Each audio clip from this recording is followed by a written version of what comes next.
Bam. This is Bill Willard, and you are watching the Break It Down Show. Yeah. Is the Titanic, so he's a Titanic expert, everybody. Is the Titanic sinking, is that the most famous ship sinking, or is it something else, would you say? Probably the most famous. It's the one that gets the most notoriety, especially, if you look at the Hollywood media. The movie came out in 1997. That's, 27 years ago, and it's still making headlines. Yeah, no, for sure. And when you think about that, I mean, like, what other notable shipwrecks are there? The Edmund Fitzgerald has a song, so we all know about that. And we have, the Cyclops, very notable, but not famous enough, The Arizona is a sinking that's quite famous. Right. Several more. The Lusitania started World War I for America, at least. That got us to join the Allies. But you're right, the Fitz, what a great song. Gordon Lightfoot learned what the Fitzgerald was, and very tragic tale. But it, wasn't too long ago. It was, within the past 40, 50 years. And as long as a boat floats, it can sink. Yeah. And a lot of times when a boat sinks, it can float, but not the Titanic. It was different. Titanic was special. It had these watertight compartments all throughout the length of the ship, and was designed by Thomas Andrews so that if you got rammed and it punctured a hole, it'd still float because it was not heavy enough to bring the ship down. And Andrews even did some calculations. If it hit directly on one of those bulkheads and filled two compartments, it wouldn't sink it. But the iceberg didn't do that. The iceberg went down the front of the ship, and there was water coming in the first 5 compartments. And that they were not able to handle. The pumps were not able to deal with it. The ship began to lower. And once it got down to the anchor openings, the hawsers, the total opening, you'll find this amazing, was the size of a refrigerator door. I was going to ask, that's not very big. And you would think a series of pumps could, I mean, maybe not manually, but with the motor for sure, pump all that water out. But maybe they weren't equipped in that kind of way. The pumps were not able to keep up with it. They brought in extra pumps from near, the other compartments even, and it just wasn't strong enough. When the hawsers went under, it tripled the amount of water that came in, and then the bow dipped under, and it started pouring into one of the front hatches. And at that moment, it was just a matter of minutes. It was very quick. It was one of these tragedies that they've asked me before on documentaries, what caused Titanic to sink? And the answer is water filled the ship. But what they were trying to get at was there a decision made by one person? And this was a symphony of errors that all happened to occur at the same time that were purely coincidental. Nothing, not like turning a switch on and leaving it on. This was, if it could go wrong, all of these things did at the same time. And it was hard. It was very, very tragic. And a lot of this stuff is just, you can't cook up all of the scenarios that you need to have, like it seems obvious now, like, hey, you should have enough lifeboats for everybody on there. But 50 years before, you didn't think about an earthquake knocking down a building and so to not make it out of bricks, or, hey, you have to have a fire escape out of this building, or, a banister made out of metal, like all these things came from tragedies. And they're like, hey, you know what? One thing man is resilient about, and I don't mean to be callous about it, but if we learn from the tragedies so that it doesn't repeat itself and happen again, at least there's hope for us. It would be nice if we started thinking about these things ahead of time so we didn't have to worry about those type things. But you're right. We correct problems as they happen. And the ocean had 20 lifeboats, and that was more than it was supposed to have. It's supposed to have 16 according to the Board of Trade, but then a ship half the size was only supposed to have 16. And you would think if they would have kept going with their requirements, that you have enough space for everybody on board. Did they, let's say they had a full complement of boats, a spot for everybody and then some. Would they have even gotten everybody off the ship in time? I think it would be very questionable. The amount of time they spent when they ordered the boats away, they still didn't get all 20 launched. So I don't see how they could have launched 40. They could have floated some off the front and people could have swam to them. But I still think the amount of time that the ship went down in, it was 2 hours and 40 minutes, was just too quick. It was very quick. Lusitania went down in 20 minutes, just as a comparable. Of course, it was hit by a torpedo in a main bay, and there was an enormous explosion in Lucy because it hit munitions that were being illegally shipped. We won't. We'll have to take the blame for that, our country. And I think Indy went down faster than that, and there was no chance. Like, you know, a third of the people survived, but a third of them didn't even get off the boat to even have a chance to survive. They went down with it. That thing went down like a rocket. It is amazing. So when you think about being on a ship, modern or otherwise, if it's going down fast, it doesn't matter how much safety equipment's there. It's going to take you with it. It's exactly. And, you know, with Titanic, they didn't even have a muster drill. Nobody knew what to do. And that's why if you go on a cruise in this day and age, before you even go to your cabin, you go to your muster station these days. This is where you'll report in case of an emergency, and you will check in. That gives them an account of everybody that they hope they can have an accurate account, at least if something were to happen. This is a bit of a kind of out there question, but you might actually know the answer. So I'm just going to go ahead and go for it. I'm not trying to sharpshoot, but if the Titanic had just survived and just went on and had a regular shippy life, and, you know, because that easily could have happened, what was the next thing that was going to change the industry? Because there's surely another accident that happens, but because the Titanic had sank, you know, it was better prepared to deal with that kind of a tragedy. The next thing in line would have been World War I. Lusitania would have been torpedoed, would have been the next major maritime disaster. Titanic would have been like Olympic and Britannic and turned into some kind of a transport vessel to carry people across the British Channel. Britannic was going to recover wounded, I believe, from the Battle of Gallipoli, which was a horrific battle from the our side of it, from the UK side of it. And it hit some mine, and it went down also very quickly. And they even had the windows open to get fresh air in. So it was just, you know, very quickly. Just so happened there was a lady on board all three of the White Star ships. Violet Jessup was her name. She was on Olympic when it was rammed by the Hawk. Now, the Hawk was found 2 days ago.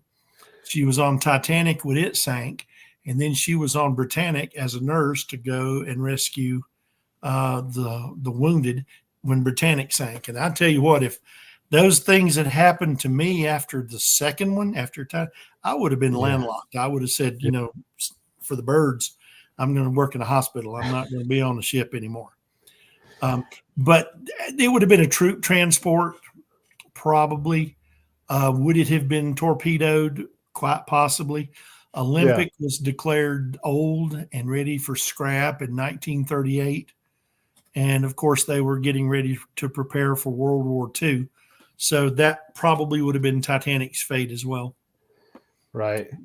And so I don't know, would the sinking of the Britannic have been the thing that changed the industry safety standards? Or was there another accident that would have happened that would have been like, oh man, we need to have a lot more lifeboats and all the other things?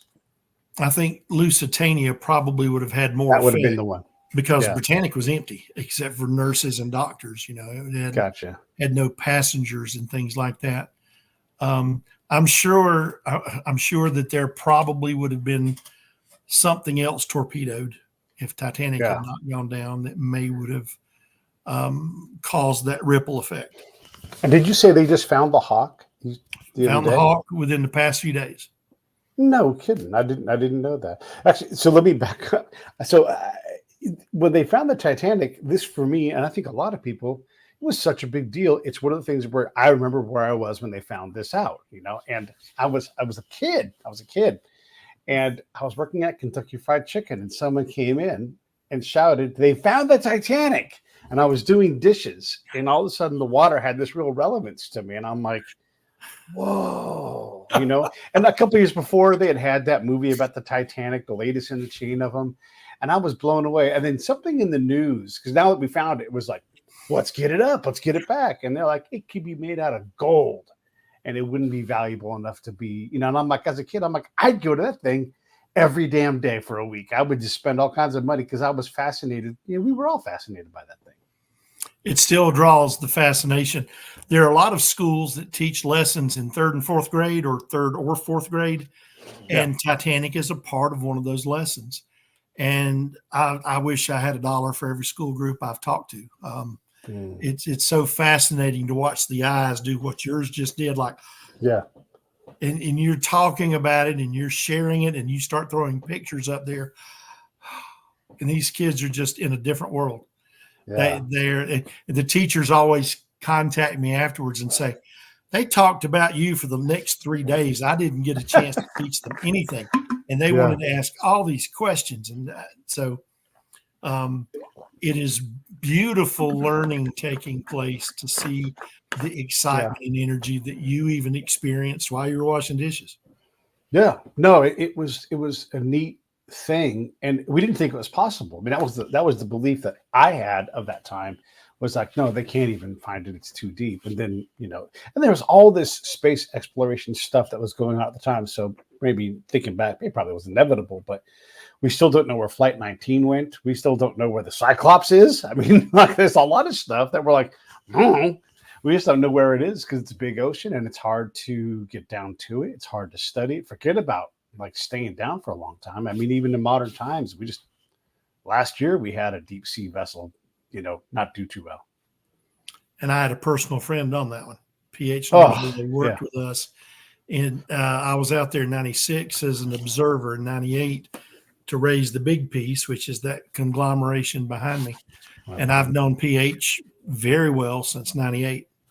Yeah. And I'd talked to him in April before he'd gone out there in June. We met down in Orlando for a speaker series and talked for a little while. And I thought I'd see him again. I never realized that was, the last time. It was very painful for a lot of people. And folks are real quick to judge people that don't understand innovation. And there was a lot of critique of the craft itself and the controller and all this other stuff. I don't do it so much anymore, but I used to play around in this race car league where we invent our own race cars and everything. And we did a lot of our own stuff, and it was very innovative. Or you might see what someone does, you might copy it, and you're always thinking of, how do I improve this car? And it's a very similar thing to something like a deep sea vessel. And you're like, why can't we do this thing? Well, even free diving, like, there's not really a lot of rules. Okay, there's rules and organizations, but you're like, hey, how about if I do this one thing? And I'm like, call it the open category and go for it and go do it. And so these things, we don't understand the complexity and the expertise that goes into this stuff. And some people just want to live at the bleeding edge, the leading edge of a technology, of a thing. It's not safe to be the first person to climb a 20,000 foot tall mountain. You do it that's what humans do. That's the challenge. Yeah. The Coast Guard's going to be coming out with their report about the Titan, and it's going to be the last couple of weeks of September down in Charleston, South Carolina. And I've been invited to go down and listen to the report in person. Don't know if I'll be able to, but I'll be watching the stream. Yeah. It's difficult when lives are involved. Yeah, for sure. Did those other people realize what the actual risk was? It's going to be ugly before it gets prettier. Yeah. Yeah. Should we be going down to these places? Should we be doing this? I can speak for Titanic. The French have a vessel called Nautil. Mhm. It is a titanium sphere. It has been down many times. They are extremely safety conscious. They have a checklist of items that they go through. If any one of them's red, there's no dive. I would trust Nautil. A Woods Hole had their Alvin, same thing. They had a very strong safety presence. And for items like that, yeah, I would go down in something like that. If this device had been unmanned and imploded, it's like we'd keep right on going, and they'd keep trying, continuing, and they'd make it a little better, and they would make a few changes to it, just like you did with your race cars. You adapt and you make it better. And this Titan had been down before. It had been down safely.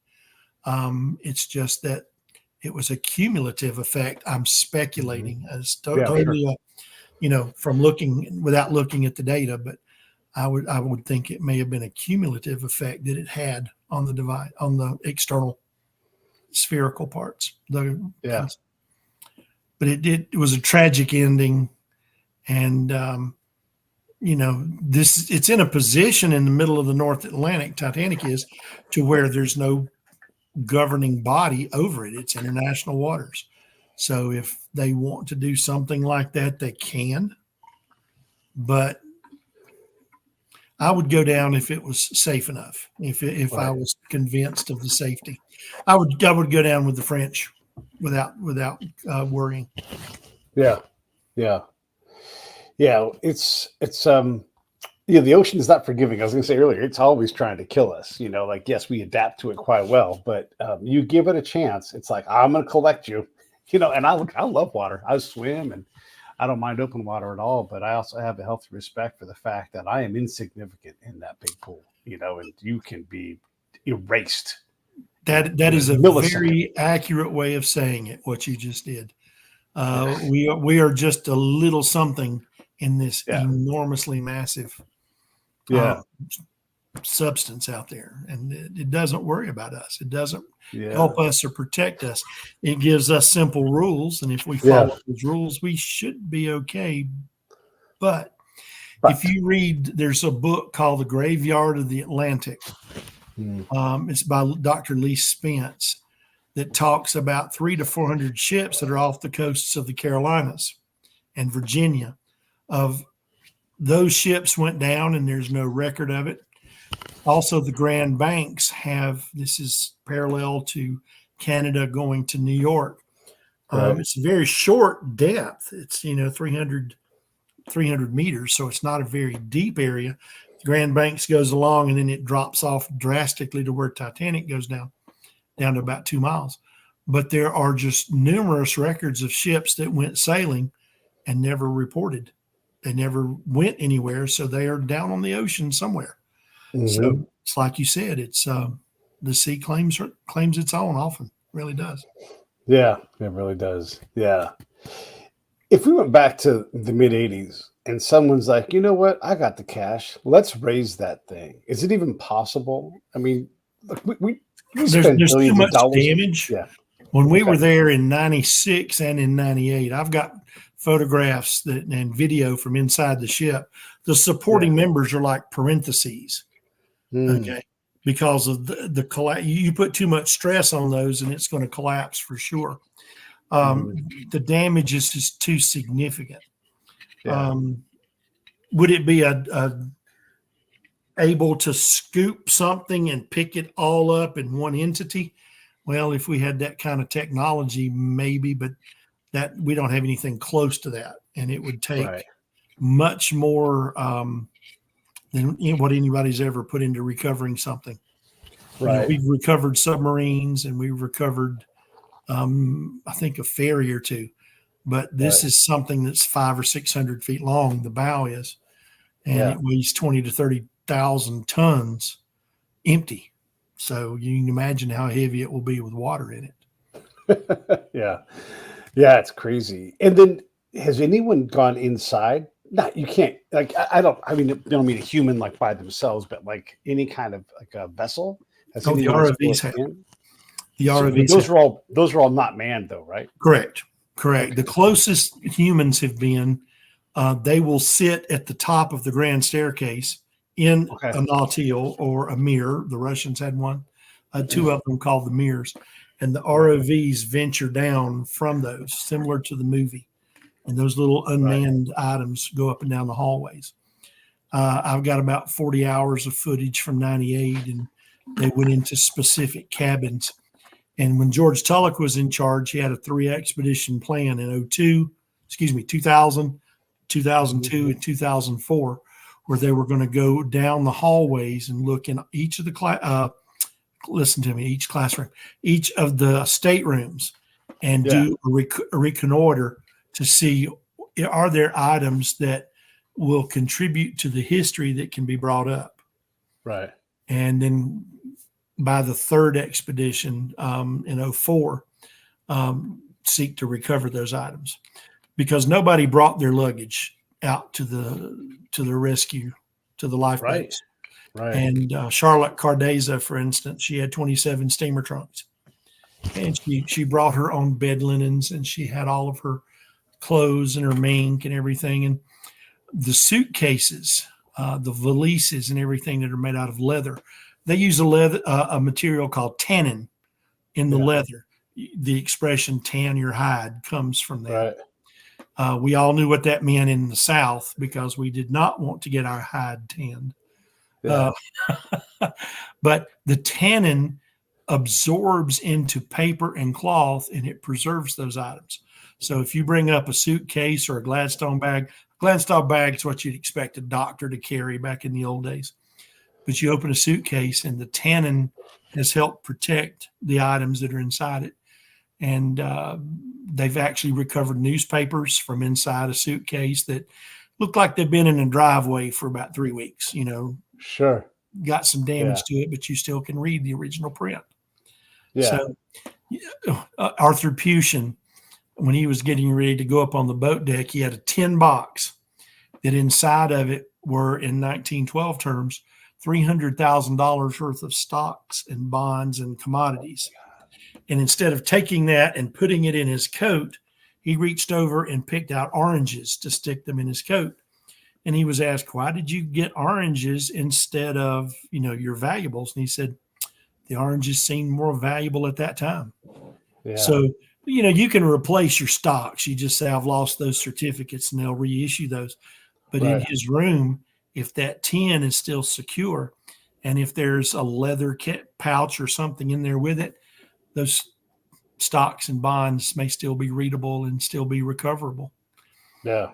Yeah. We have a person coming to our conference named Julie Williams, and her uncle Alden Caldwell, his parents, Albert and Sylvia Caldwell, he left $100 in gold in his dresser, and $100 in 1912 gold. Just the gold value would be about $4,000 or so now. But the fact that it was gold that was on Titanic would probably make it 4 to 6 times that. Yeah. It's like that, the whiskey that, Al Capone's guys shot the holes in the boat so the boat would sink, and it goes down to the bottom of the, Lake Michigan. It's not great whiskey, but the fact that those guys did that, it was Al Capone's bootleggers coming in from Canada. Boy, that stuff's worth thousands of dollars. It's like, all right. It's the name and the place that makes it valuable. It really is. Yeah. And when I'm talking about value, I just want to make it, I always am very strong to stress this. I do not believe in selling the artifacts at auctions. Sure.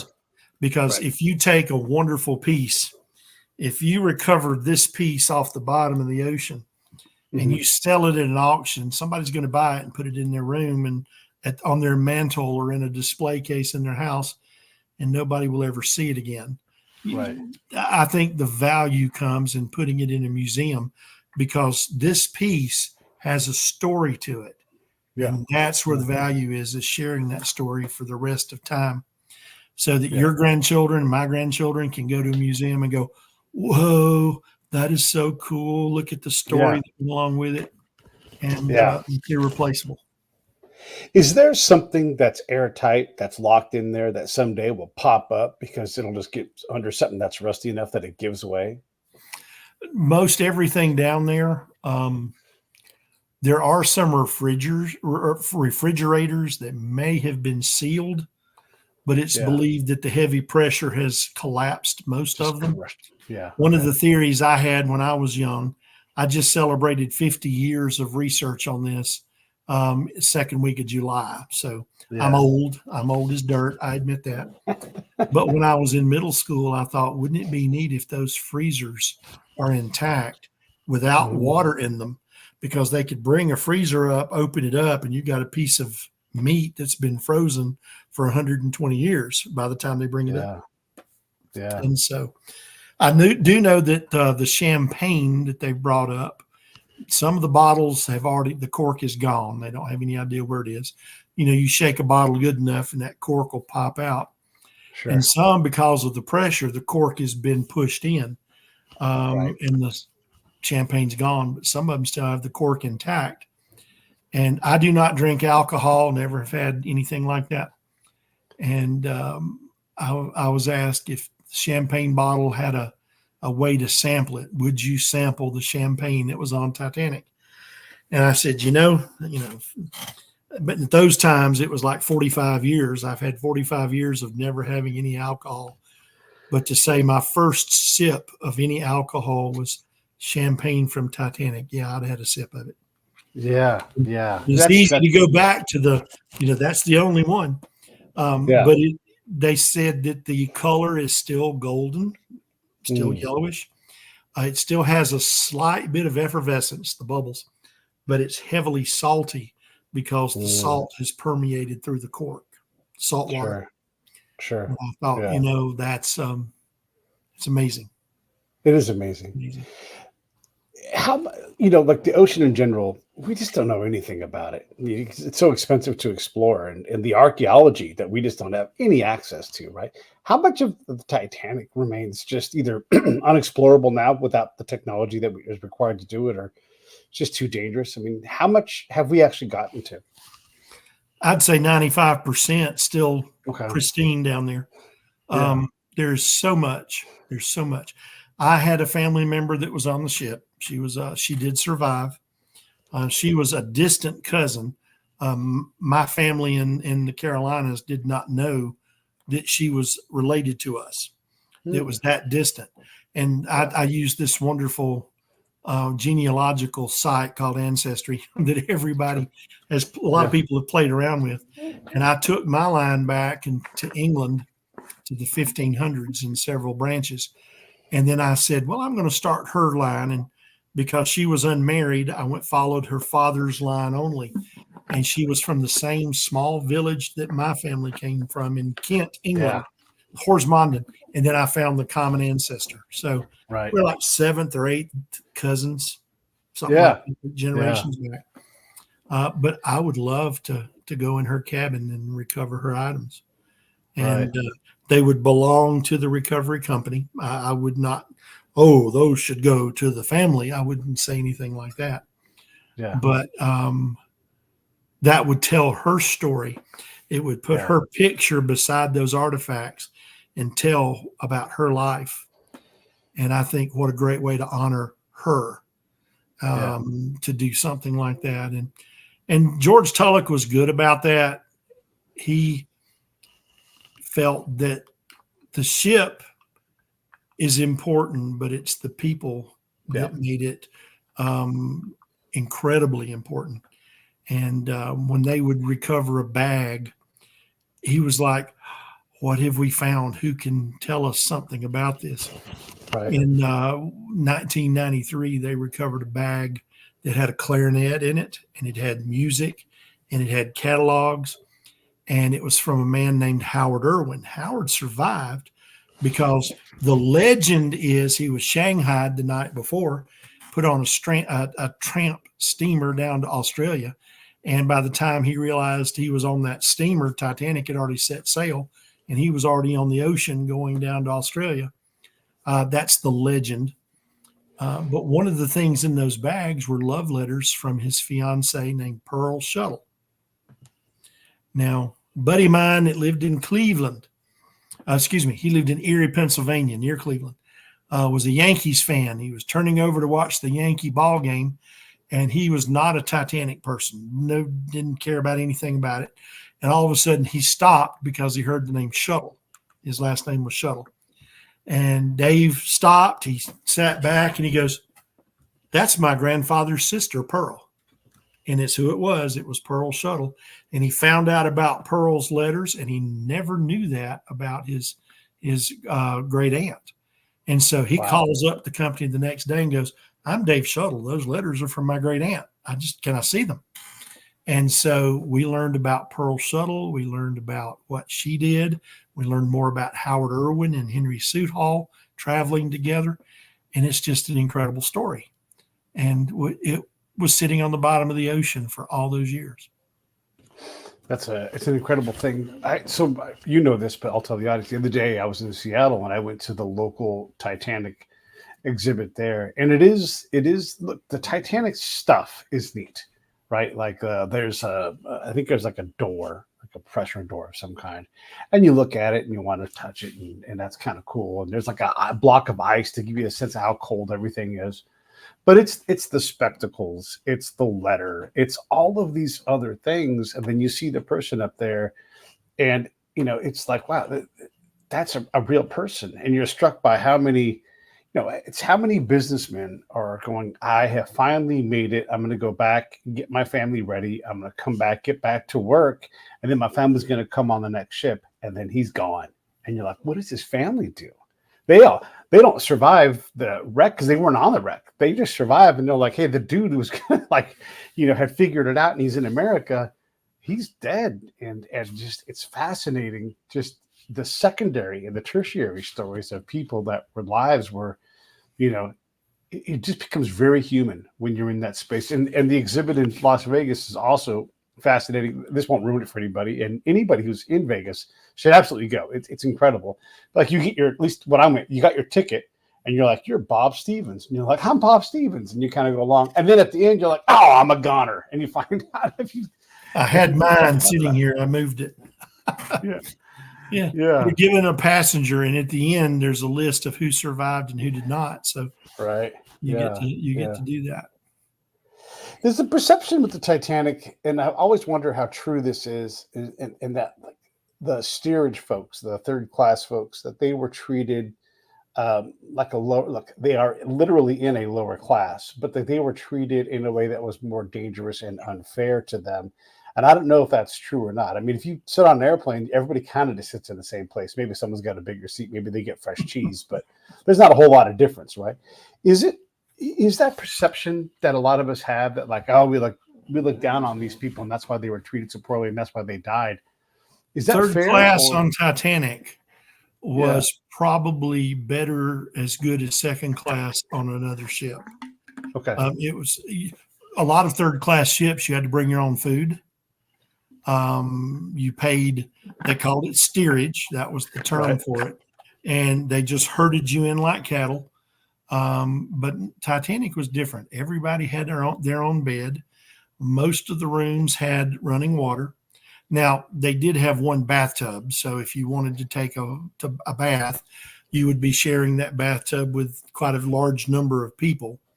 So you bathed, bird bath is what my mom would have called it. You'd do a bird bath in the sink. And, but their meals were regular. They were good meals. The food was nice. One of the areas that I studied that is my passion is the Addergoole 14, Addergoole, Addergoole 14. They are from County Mayo in Ireland. And in 2019, I went over there and I met Tommy Canavan. Tommy's a wonderful man. His uncle Pat died on the Titanic, his grandfather's brother. His father's brother, Uncle Pat.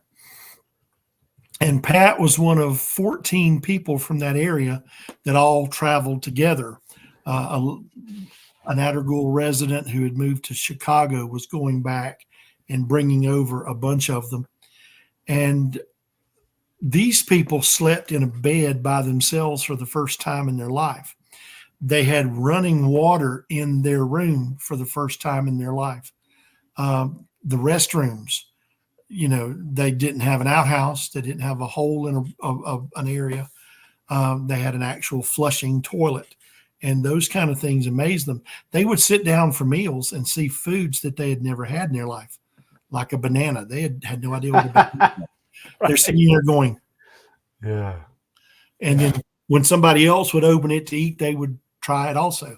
And when they realized, oh, it's good, then they would share it. So they were, to steal the expression, they were kings and queens of the world. And this was the greatest they'd ever lived. To get from their area up to the boat deck, there were 3 boys and the rest were girls. The boys would make little cradles with their hands and lift the girls up to the next level. And one of the guys up there would help pull them up while the other 2 did that. And they would do that all the way up the boat decks. Delia McDermott is one of my favorites. Delia's mother gave her as a gift. Now, it was £7 to go on Titanic for this steerage. Now, $10 in today's. But when you're dirt poor in Ireland, you save pennies at a time until you get that amount of money. And they'd save for 2 or 3 years to pay off a little bit at a time until they were all ready to go. Yeah. She had gone out and she had bought her daughter gloves. This is Delia's mother. And she bought her a hat because all ladies in America wear hats. You need to have your own hat. So they get up on the boat deck and Delia realizes they put her in a lifeboat and she's sitting there and she realizes her hat is down in her cabin. She climbs out to go down to her cabin to go get the hat. Now, these Irish ladies are remarkable. She went backwards down, dropped down each level. She goes into her cabin. She finds the hat, pops it on her head. And I don't know how she climbed back up, but she made it back up to the boat deck in time to catch the last boat that was out. She was the only Titanic passenger survivor known to be in 2 different lifeboats. Wow. She made it back up, and she was one of 3 to survive. Now, this little village only had 92 people in it at the time. And so for them to lose 12, 2 of them had gone to America and had come back together to get the rest. So for them to lose 12 out of 92, that tells you that's a chunk of the population. Everybody was cousins with everybody. If anybody ever goes to County Mayo, Ballinar, Lahardone is where the church was, where they all were baptized, and that's where the memorial park is. But a lot of the residents are related to that group. And my favorite building is the one next to the church. It's Foster's Pub and Funeral Parlor. Oh, that's great. So Foster pulled double duty in that little village. And just great. And I've just told you one story. Who was with them. His sister was deaf, and he was the only one that knew how to use sign language to talk to his sister, and she was terrified for him going. And he says, I'm going to go, and then I'm going to send the money back for you. It'll take me about a year, but I'm going to send the money back. And she was terrified because she couldn't talk well with anybody but Jamie. And Jamie and Pat were the 2 boys that lifted the women up, and Jamie didn't survive. So there's just hundreds and hundreds of stories. And it's that story when Jamie doesn't survive, and he was integral in someone else's life, Absolutely. And and especially with the dominance of males back then, and how did all these Swedes get to England in the first place? Did they take boats to get down there? I mean, it's crazy how many Swedes are on this boat. Was someone selling package deals? A lot of people from the Scandinavian peninsula, Swedes and Norns and like that. But there was a channel that would take them, and it would get them down there so they could get on the ship. Klaus Jorn Vetterholm is a historian there now.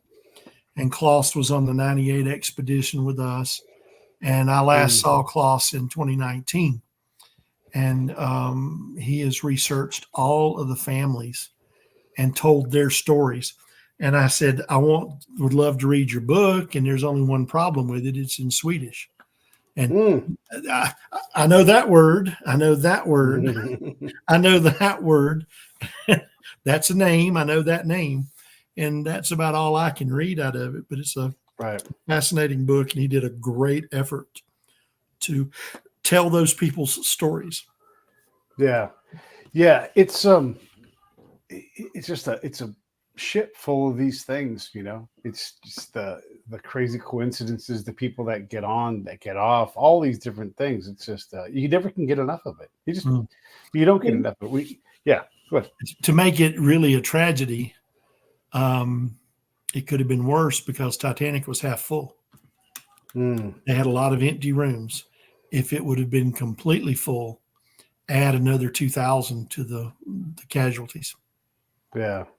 So there was a strike going on, a coal strike. So they transferred people to Titanic and the coal, so that they only needed the coal for one ship versus several. And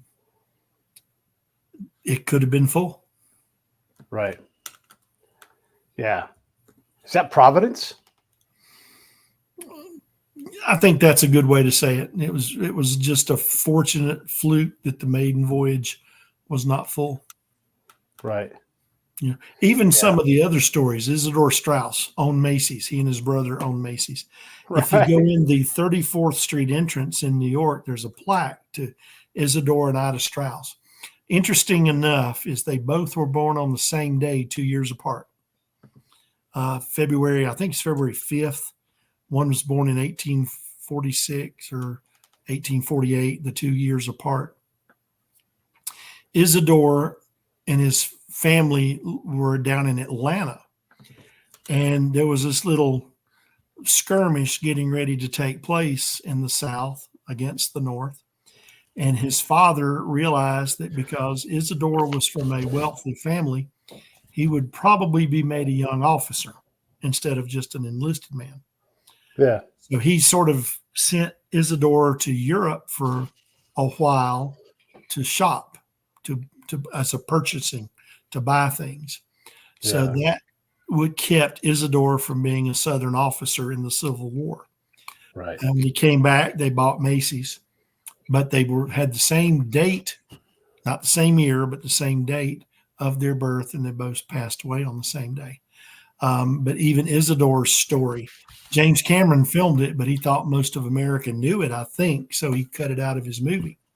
Right. Where the maid steps in, and then Mrs. Strauss steps in, and Isidore doesn't go in because it's the women and children first. So his wife climbs back out and joins him. I've lived my entire life with you, Isidore. I'm not going to leave you now. Where you go, I go. And even though he pled with her, please go, go, go, she said, our children will understand. They will understand. And they gave the maid some instructions and smiled at her arm in arm, and they met their end together. Now, if you watch the movie, that was represented by the old couple laying in the bed. Right. I don't think they would have done that. They would have been up on deck. Because they did recover one of their bodies. But I think they would have gone up on deck and met it that way. That's just the type of people they were. But even the rich people, how do you deal with situations that you can't change? The Kobayashi Maru, to put it an odd way. Father Biles is one of my heroes. Thomas Biles was one of the many priests or pastors that were on board. And he began to give absolution on the back deck. Cameron portrayed him. James Lancaster was the actor that played Thomas Biles in Cameron's movie, did a fantastic job. And he begins to give absolution. If you're Catholic, there'll be no more tears. There'll be no more death. Right. And things like that. And he's holding on while he's doing this. Somebody that survived came by, and they began to say the Lord's Prayer.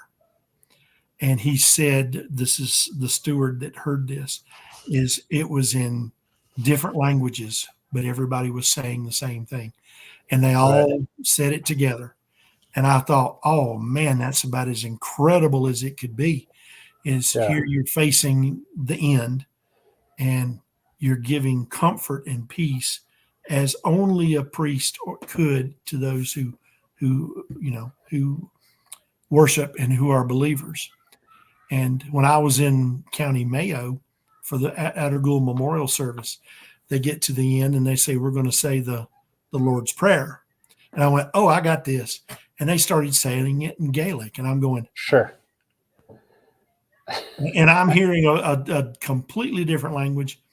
And I was able to join in with the English words. Yeah. And, the pauses are about the same place. And the guy beside me leans over and says, "You're doing good, lad. You're doing good." And they treated me so wonderfully over there. But, yeah. For every survivor, there's several stories. What happened on the ship, what did not. We have a conference every year. Titanic Con is what we've started calling it. And what our purpose is to honor the ship and the passengers and researchers and things like that. You were talking earlier when you were at KFC. The person who first identifies Titanic is William Lang. Mm-hmm. "It's a boiler" is his famous quote. And Bill Lang was one of our keynote speakers this year. And Bill is still bubbly and excited when he talks about seeing that boiler and realizing what it was they saw. And he said everybody was like glued to the panels after that point. They wanted to see so much more. And it had to be Titanic. They knew without a doubt it had to be Titanic. But to hear him tell that story over again, I even was getting it, I even brought back great memories for me. And he went into artifact distribution on the ocean floor, where pieces are and where those pieces came from, in the extra work he's done since 1985. But what we do is we had 8 direct descendants. That means sons, daughters, granddaughters, great-granddaughters. We had a cousin, and we had a niece-in-law, a great niece-in-law, whose husband's grandfather lost 2 brothers. And so it's really an honor to hear those people tell their family stories, how their families have dealt with it. In 2019, we had 9 descendants that were there. But we have a variety of speakers that tell all sorts of different stories and different sessions about all aspects of it. Yeah. There it is right there. Thank you. Voyages Explored Titanic. And you'll notice there are 2 tabs. One is for 23. For Titanic Con 23, it was the 25th anniversary of our team raising the big piece. So we went to Las Vegas to honor Big Piece and the recovery. And that was a special moment. And then this year we were in Tennessee at a Titanic attraction they have in Pigeon Forge. We'll change the name of the Facebook group from Titanic Con. Make sure there's 2 C's in there. Titanic, capital CON. And it's Titanic Con space 24 right now. But I'll change to Titanic Con 25 probably at Christmas. When we book a location and we're ready to start doing planning and booking for this next year. Anybody is welcome. You do not have to be a Titanic expert. You do not have to be any knowledge at all. We've had kids as young as 9 and 10 that are well behaved. Those kids sit there and do this. Fast. Everybody gets their pictures made with them, and that just makes their day as well. But if anybody that wants to learn something, anybody that thinks they're a Titanic geek and they can't talk about it to anybody, come be a part of our Titanic Con family. That's how we welcome you no matter what. You're going to get a hug from somebody before you leave. It's just that kind of thing. It's these communities really are special. My hometown houses the last survivor from the USS Indianapolis in World War II. He's still Ooh, with us. His name's Harold Bray. Yeah, he's still the last one. He's the he's the only one. last one. He is the last Where is that? remaining guy. It's Indiana. It's Indiana, isn't it? No. So he is in Benicia, and he has been attending, and they tend to keep the reunions when he can make them closer to the West Coast, where he is now. But yeah, that's where he's from, and he took off basically from Vallejo, which is right next door to Benicia, the shipyard there. Okay. And they make that speed run out to drop off the parts for the atomic bomb, and then they start going north to get back into the fight, and then that's it. It's like he's laying on the deck. He's one of the guys that was on the deck because it was hot downstairs, and it sank so fast his shoes went down. Like he's like, I didn't even get my shoes. Like didn't have time to do anything. And that community, because a lot of their kids are still alive, even though some of them now have passed on because even they are getting old.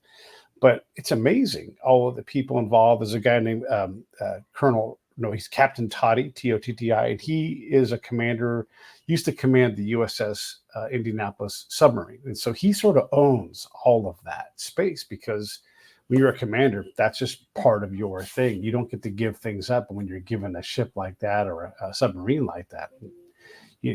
There's a special responsibility that goes with that. And I know you understand these things because owning a piece of that community, especially from a leadership standpoint, it's not something you just get to walk away from. You're part of that thing. Yeah. That's it. Yeah. The great thing about the Indianapolis is most of America didn't know much about the Indianapolis story until Jaws. Yeah. And that's right. Yeah. When Robert Shaw did his little conversation about the Indianapolis, the story behind that is very special. But people went, oh, wow. So they started investigating this Indianapolis, and the reunion started getting people to come to it that wanted to learn more. And the survivors started to have a following. Yeah. And we have a fellow in our group that has been an Indianapolis fan. His name is Joshua Noble, and he's met. When he started going, I think there were like 14 or 16 survivors, and now they're down to the one. Yeah. And, that's such an incredible story. And it even goes into the 1990s because the captain of the ship, the captain of the Indianapolis, was ruled guilty of not doing what he was supposed to do. But he was pardoned by Bill Clinton, I think, in the 1990s. Yeah. And yeah. He was absolved of it.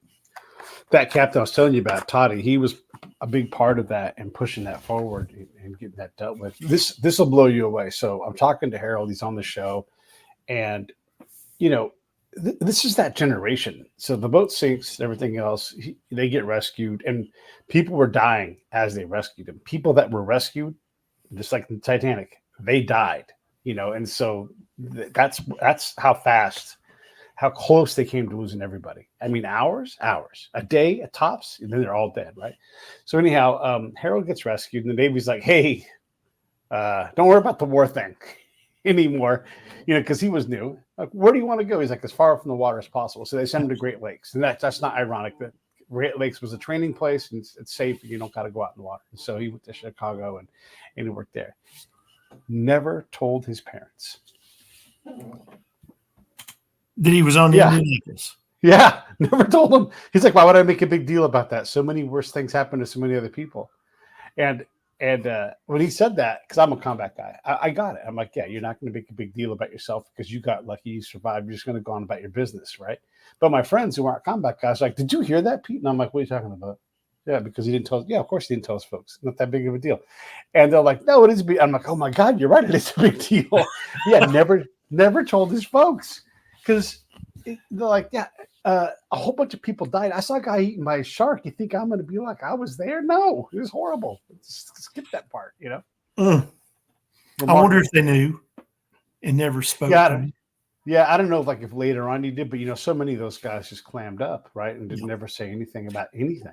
It's PTSD. It really was. Yeah. Absolutely. Yeah, and he said he survived. And again, all this stuff goes together, right?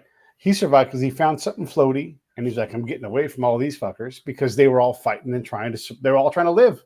They were. And then they started going crazy. And he's like, he had just like a ball with a net on it. And he was just like, let me get away from you guys and just stay away. So he was with the group, but not in the main group. And so just waited, and hoped. But he's like, that's one of the reasons why I got to survive. Is a lot of guys just, went crazy because of the proximity of the people. He was just able to deal with it for whatever reason. But distance helped him out. Yeah. I can't imagine that minute by minute fear, because it would build. Oh, it would build, and they were out on the water for almost a week. Yeah, it was like 5 days. Yeah. They were out there before the PBY spotted them. Yeah. And I like what Quint says, and the time he was most worried is when they were getting into the plane. Yeah. Because he sat there and wondered, what would happen in the next few minutes. Yeah. And I remember going to the ocean when Jaws came out and nobody went in past their knees. Everybody went in to knee high. Nobody went into their waist. Nobody was up to chest high. Nobody. And then you think about that story, and those men were incredibly courageous to be able to survive that without absolutely losing it all. And I love that Robert Shaw tried that scene drunk, and he's like, no. He messed it up. He messed it up. Yeah. Yeah. It's an incredible thing. And so again, like these things go together because you have the people that float on something and they make it. Did anybody actually float anywhere on something, or did everybody who survived from the water, did they all get rescued into a regular boat and then taken somewhere to a ship? You talking about Titanic now or Indianapolis? Yeah, Titanic. Yeah, Titanic. In Titanic, they were all on the lifeboats. They did pull a couple from the water. Mm-hmm. And one of the ladies that survived that was pulled out of the water was Abbott, Rhoda Abbott. And the thing that Rhoda's story was that she was on the ship as it was sinking, and she was with her two sons, Rossmore and Eugene. And Rossmore was about 16, and Eugene was younger. And they wouldn't let Rossmore get into the lifeboat. And Mama's not going to leave a 16-year-old son and go, I love you. So she stayed with him and Eugene. And then as they were trying to get to a lifeboat, a wave of water hit them, and the two boys went under, and she couldn't get them. She couldn't find them. Yeah. And so they pulled her by actually grabbing her hair and pulling her close, and then pulling her into a lifeboat.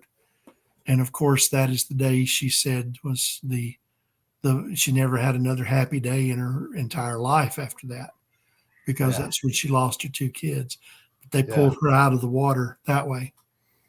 How do those people even want to stay alive? Like the ones that were it's horrific. I mean, I know death was a lot more comfortable and familiar back then, but that's just, and when did they start to even feel anything? And forget about being cold. Okay. Yeah. That makes you numb and everything, but going from I'm in bed asleep, happy, and then to an hour and a half later, your entire family's gone, or you don't know where they're at, and then you on a ship, and you're just like, you don't have time to even process it. You can't. Yeah. You just have to move through.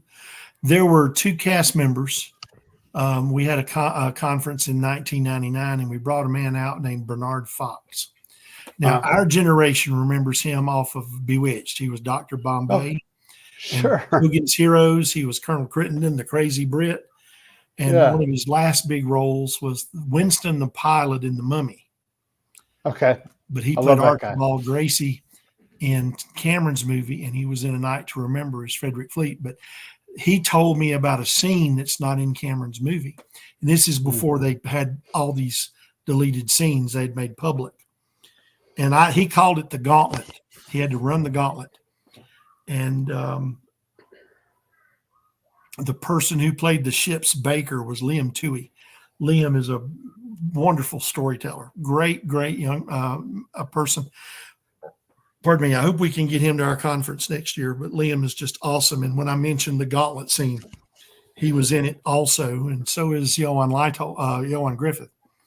But they rescue these people. They just got on board Carpathia, and these men have to walk and there's women all the way down both sides of them. That's the gauntlet. And the women are crying or angry because these men survived and their husbands did not. Why did these men survive? And Bernard Fox said that was one of the hardest scenes he's ever had to film because he's usually happy and jolly and comedic. Right. And he said, I was scorned. I was ashamed that I survived when other males did not. So the look on his face in that one scene, and Liam Toohey did the same thing. Cameron told him one sentence to motivate him, and it hit. It was a perfect take. But it's the deleted scene, and it's the Carpathia deleted scene, but it shows them walk through these rows of women. Have you seen my husband? Where is my husband? Why did my husband not survive? And things of that nature. Oof. And oh man, it just knocks the wind out of you every time you see it. Yeah. That's one of many. Yeah. I would love to see. Cameron did something in his movie. If you take a stopwatch or a timer or use your cell phone or whatever, and you start your timer when it strikes the iceberg to the moment it plunges beneath the water, it's exactly 2 hours and 43 minutes, which is how long the actual ship took to sink. Wow. So he had to cut some of these scenes out in the middle in order to keep that time consistent. But I would love for him to put in all these cut scenes that he took out and to view them in that order to where he wanted them to be, because they tell so much of the story, like the Strauss story that he told. And it shows how Fabrizio says goodbye to Helga. And it shows more scenes when they wouldn't let the little girl, Clara, I think, what's her name? The little child that was with Jack in third class, when they wouldn't let her out of the gates. And everybody that's watching those scenes are going, yeah. That had a much more emotional impact. But he needed to show more Jack and Rose on the Love Boat, I guess. That's what we call it, Jack and Rose on the Love Boat. When you go to Cabo, and I don't know if this always happens, and the Love Boat shows up, the actual Princess Cruises white ship, and it's in the bay. When I was there the last time, it blows out in the evening, the first bar of the theme song, written by Paul Williams, by the way. It sure was. Boo, boo, boo, boo, boo, boo. And it's just like, yes, it's so great. That's classic. I read on social media, on Facebook, that there is going to be a celebrity cruise that they're booking.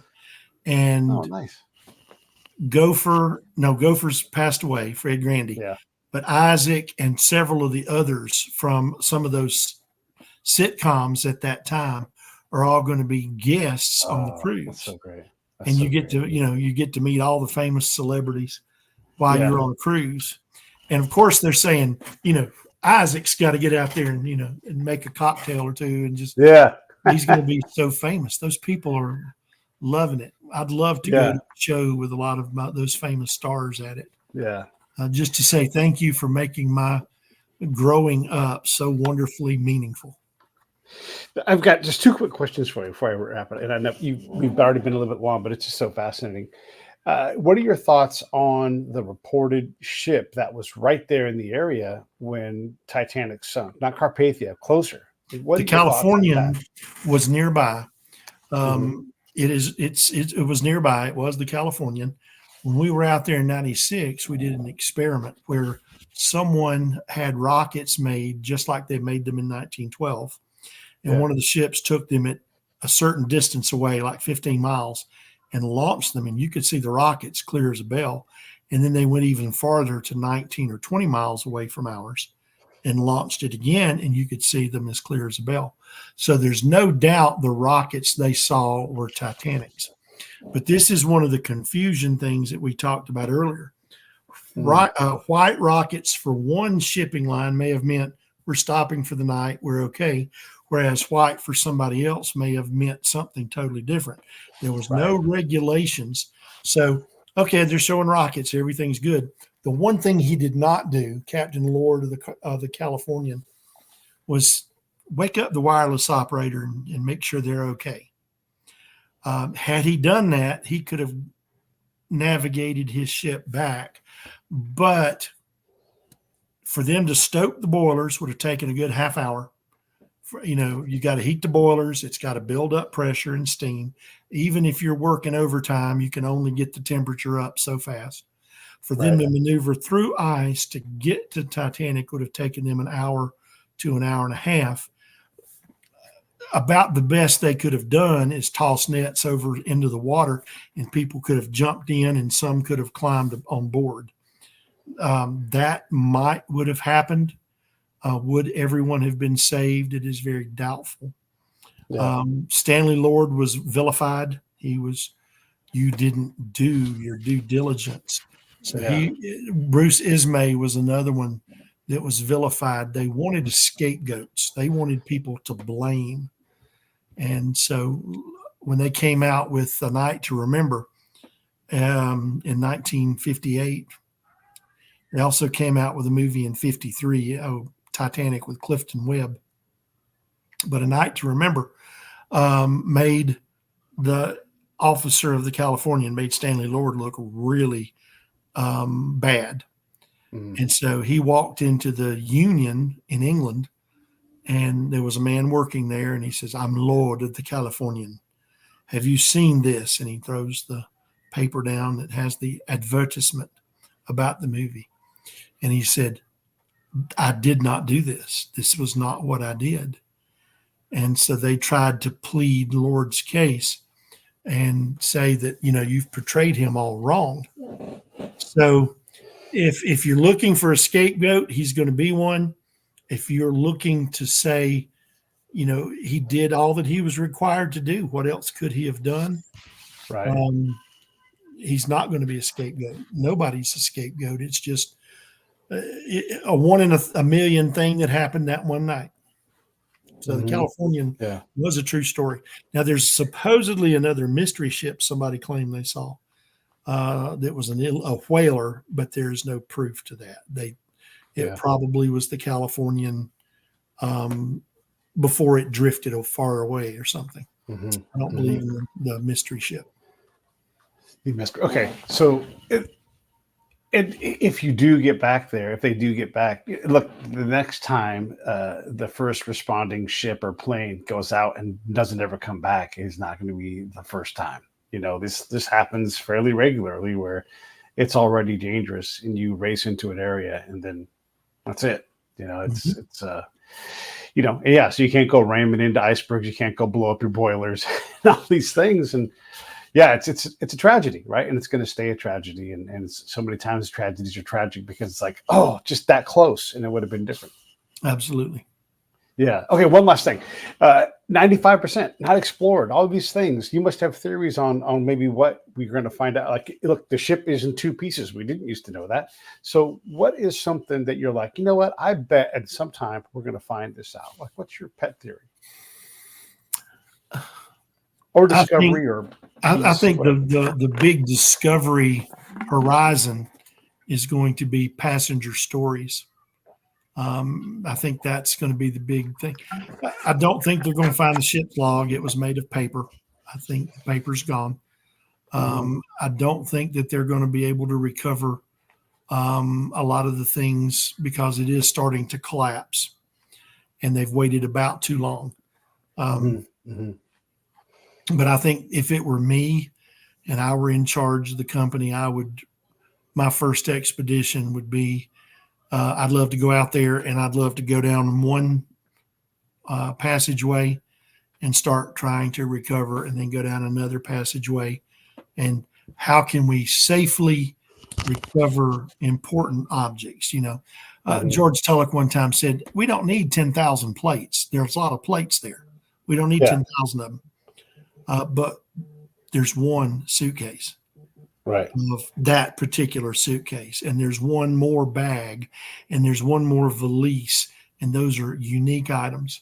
And, some people use the graveyard term and leave it alone and things like that. Yeah. I believe just the opposite. If we leave it down there, it will be destroyed. And I would rather those people be remembered and honored this was his suitcase or her suitcase, and this is her story. I think most people who they've recovered items from, those families agree with that. They look at how they've treated such and such with recovering those. Adolf Saalfeld, they brought up a bag that had perfume vials. Mm-hmm. And nobody knew much about Adolf Saalfeld until they found those perfume vials. And now they've got those vials in a little container, and you can go over and do this. There's a couple of little small holes in it, and you can smell what that scent was. But now we know who he is. We know what he did because we found the bag. Yeah. And it's sort of like Pompeii, except for Pompeii is a little more permanent. And like you said, it's going to be falling apart constantly now. It already is, right? It's already decaying, and because it's been over 100 years. It's crazy that it's so familiar to all of us, yet none of us were alive when it happened at all. Not even close. You mentioned Pompeii. I want to go around the base of the mountain to Herculaneum. Herculaneum was not the glorious Pompeii, but they are finding just as much there, and it's not getting the same notoriety. Yeah, I'd love to. If you're going to the area, visit both. I mean, don't waste that opportunity. But for Titanic, there is a rule that is put in by Judge J. Calvert Clark. He is the Admiralty. He was the Admiralty Court person who ruled over the ownership and the salvor status of Titanic. It is in his Admiralty Court that has jurisdiction in the early 1990s. I got a phone call from the group that took over, and they said, what we're going to do is we're going to cut holes in the side of the ship, and we're going to sweep in a big arm and pull everything out and sort through it on the surface. And I, along with about 12 or 13 of my friends, sent next day letters in to Judge Clark, and the very next day he issued a no bow recovery rule. And that was July 28th of 2000. I'm proud to have been a part of that, of course. So no one can recover from the bow without permission. Now, Judge Clark has since retired and even passed away, and now Judge Rebecca Beach Smith is in that Admiralty chair, and she has done an outstanding job protecting Titanic from the buzzards and the vultures. And she is practical. If a project is taken to her that's respectful, that's not going to trash the ship, that has a defined purpose, she will approve it. She has the power to allow it and to approve it. They went a year or two ago, right during COVID is when they went, about recovering the Marconi system, which is the system that sent the SOS and the CQD. And the first ruling she made was define your plan a little better and then bring it back to me. And so we wrote it more detailed how we're going to do this. And she approved it. NOAA keeps getting involved. The National Geographic, they keep thinking that they're in charge, and they keep suing. And it, all it does is runs up the legal expenses. They never win. They were going to sue about the Marconi, and they just need to realize that they aren't in charge of this one. It's not in territorial waters.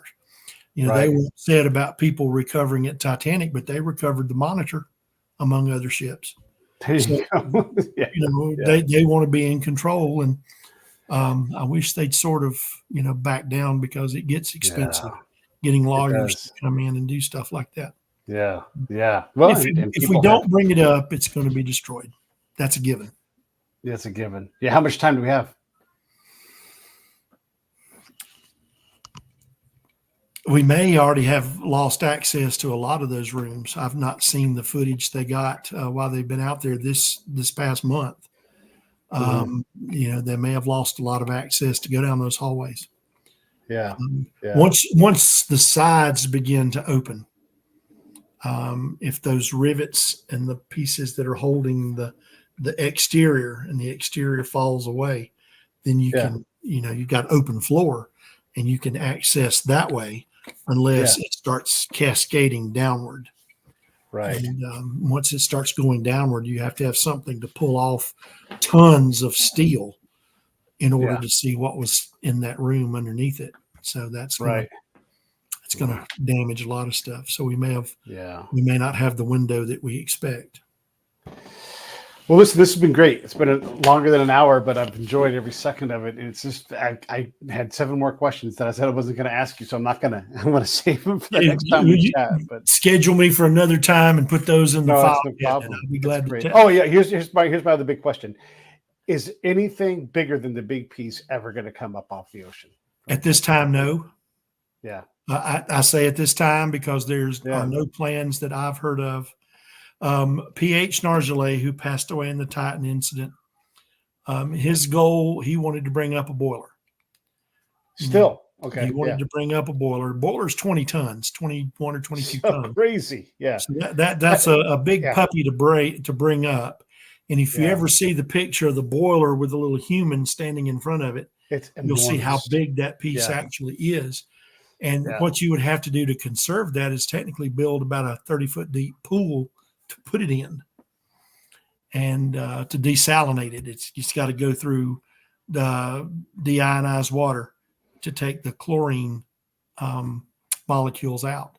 And it's got to go through it for a long time because it's been down there for a long time and it's very dense material. It's got to be hard on it to get it extracted and then elevated. I mean, that 2-mile climb can't be easy on anything that's 120 years old. Well, that would handle it like the big piece handled it pretty well. What they do is they get these lift bags. Diesel fuel. They hook the diesel bags, and it just floats up to the top. The tough part's getting it from up there onto the back of the ship. You've got to get a ship with a big enough crane that can lift 25 tons. And because it's going to have water in it, you can drain the water out while you're holding on to it. But some of those boilers still may have coal inside of it that burn that night. Yeah. So you certainly pour that out at first. Yeah. But once you get it and put it up on the deck, how do you keep it from rolling unless you sit it like a hamburger, or the flat side down? And then it's hard. All these things are hard. Like, picking things up, putting things down that are gigantic, getting them to stay, and whatever it is, right? There's all kinds of things. Well, listen, Bill, it was fantastic. I really appreciate it. Anything you want to say in closing before I roll these final credits? I just wanted to thank you for having me on your show. As you can tell, I'm very passionate about this. And if people want to, send a message, send a good message, they're welcome to. If they want to send some little snide, crappy something or others, don't send that. But it's been an honor. Thank you for having me. Yeah, thank you. Hang on and I'll say goodbye. I'll be right back. Hey, thanks for watching the show. I really appreciate it. Right here, you can subscribe. Please do that. It makes the show grow. Hit that notification bell so you know which incredible guest is coming up next. Down below is the PayPal link. You can put a small subscription in. That is an enormous help. All that money goes right back into the show. And then right up over here are the next episodes you should listen to, curated by yours truly. Thank you so much